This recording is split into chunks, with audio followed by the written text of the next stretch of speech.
As example 4, for friction, a particle of mass 5 kilograms is released from rest on a rough ramp of inclination arc sine 3/5 and slides down the ramp. After 3 seconds, the particle has a speed of 4.9. Find the frictional force and the coefficient of friction between the particle and the ramp. We'll draw a diagram in a wee second. Because they tell us 3 seconds released from rest and the speed then is 4.9, we can get the acceleration using u vast straight away. So we're going to do that first of all. U, V, A, S and T. U is 0, 4.9.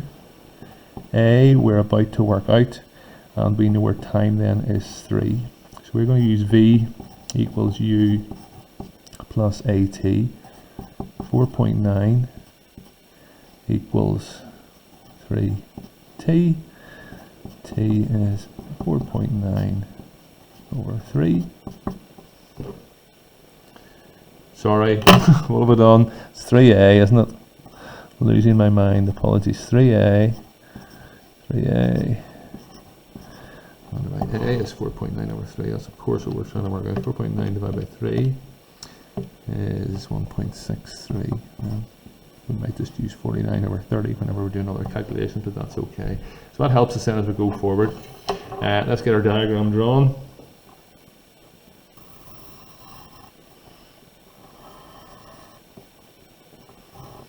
See what we can find out. So what forces do we have acting on this? Particle is released from rest on a rough ramp. So if it's sliding down this way, then the friction is going to be acting that way. We have a 5G going this way here. That's what's making it slide down effectively. And then we have an R. And we know it's accelerating this way, and we know acceleration then is 1.63. Find the frictional force, the coefficient of friction between the particle and the ramp. So we need our friction and we need our mu. If we get our friction, we get our R, then we can work out our mu. So let's start doing and see how we get on. This direction here, there is acceleration, of course, so we're going to use F equals ma. Our mass is 5. Our acceleration then is 49 over 30. Keeps it nice and accurate for us. Our F, that's going to be 5g sine for slope, which is sine theta, take away friction, and this means we can work out our friction. Remember, our sine theta is 3/5. This arc sine 3/5 thing is very similar to a previous example we did. If you remember, if that's your theta for sine, that's 3, that's 5, and that's 4. So that means we know sine theta is 3/5, and we know cos theta is 4/5, so we can just work that out. So we can sub that straight in. 5g times 3/5, which is just 3g effectively. Take away friction is 5 upon 49 over 30. Looks a bit complicated, but it's really okay. I'm going to take the friction over to here, and then the other bit over here. So my friction is equal to 3g, which is this bit. Take away 5 upon 49 over 30. If you do 5 upon 49 over 30, hopefully you realise it's just going to be the same as what 49 over 6. So 3 times 9.8 equals, what have I done? Let's try that again. 3 times 9.8. 29, just about see that, can you? 29.4.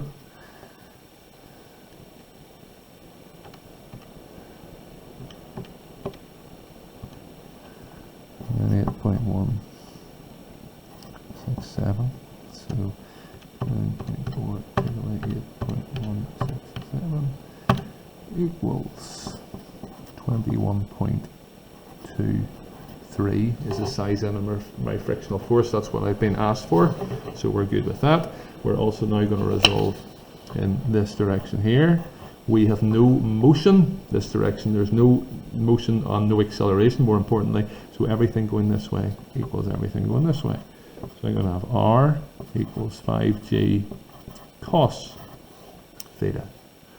R equals 5g times 4/5. I can take that information in from above, so this is going to be 4g. I I should know what 4G is. 39.2, is it that? Yeah. 39.2 newtons. We're almost there. We've been asked for the coefficient of friction. So friction is mu r. Mu is friction over r. Mu is 21.23 divided by 39.2. Give me a second. 21.23 divided by 39.2. And that equals 0.542, the three significant figures. So that's us sussed out then for that one.